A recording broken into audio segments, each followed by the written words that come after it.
కేంద్రంలో రాహుల్ గాంధీ గారు అదే విధంగా కాంగ్రెస్ పార్టీ చాలా డైలాగులు కొట్టింది. ఏమన్నారు వాళ్ళు?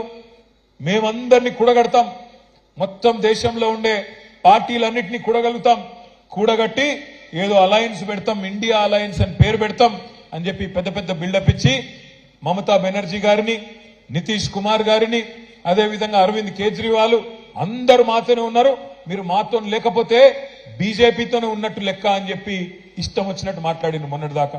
మరి అలా ఏం జరుగుతున్నది అంటే రాహుల్ గాంధీ గారు భారత్ జోడో యాత్ర అని బయలుదేరింది అక్కడ మణిపూర్లో. ఆయననేమో భారత్ జోడో అంటున్నారు, ఆయన పార్ట్నర్స్ అందరూ రాహుల్ కు చోడో అని చెప్పి వెళ్ళిపోయి వాళ్ళందరూ ఎవరి దుకాణం వాళ్ళు పెట్టుకుంటా ఉన్నారు.